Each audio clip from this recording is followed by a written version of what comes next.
Hello, crafty friends, and welcome back.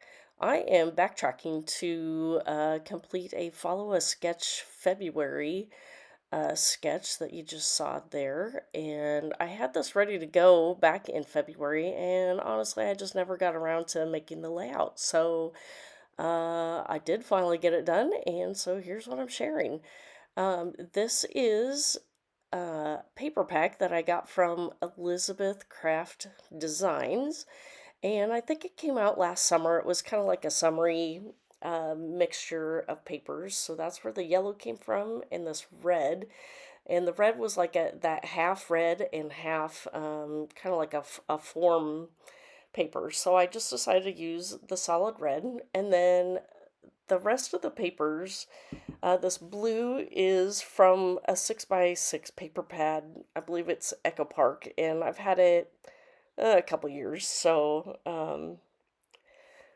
I decided to pull that out and use some of the smaller bits from that. And here I'm using a die that I've had for a long time. I think this is from, maybe Paper Tray ink. I can't remember for sure. So I had these, I was too lazy to get up and get my big die cut machine, so I was using my little one here, and the pads aren't long enough to fit the full size of the die, so I just cut it twice.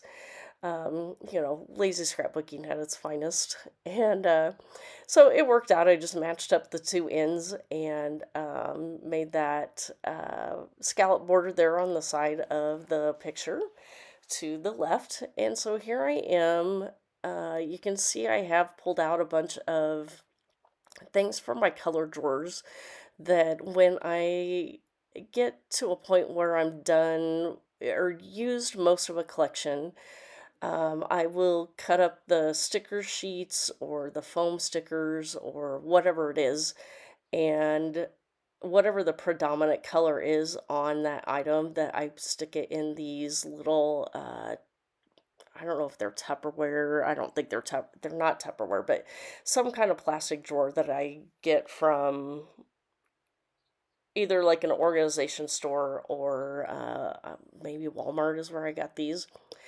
And so that way I can just pull them out. And, if I have a miscellaneous layout where this collection of papers doesn't come with any die cuts or any uh, extra designing elements. And so I kind of had to pull together things myself from things in my stash. And so this is a great way for this layout, I pulled out my yellow drawer, my red drawer, the blue, dark and the light blues.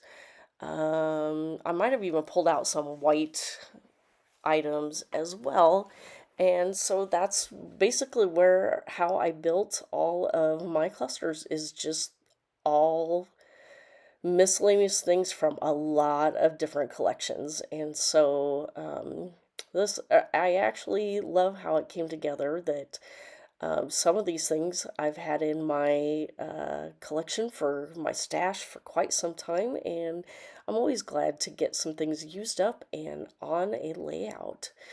And that thing right there, that circle, I think that's actually something from an old Christmas line, and I knew it looked generic enough that it didn't have to be used as Christmas, so I pulled that out of my Christmas stash and put it in my regular stash, and now it's been used.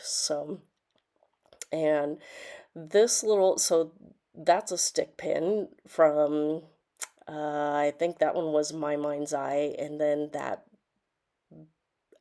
pennant flag around it, that was a really old, oh my goodness, they're still around. It'll come to me here in a minute, but super, super been on my stash for a long time. Wasn't very sticky, so it did take some effort to get it to stick together. Um, but really, that's kind of pulling everything together, that you can see I'm kind of checking things out, see what I need to work into where. And then here is where. So I have this airplane, which really doesn't have anything to do with the layout.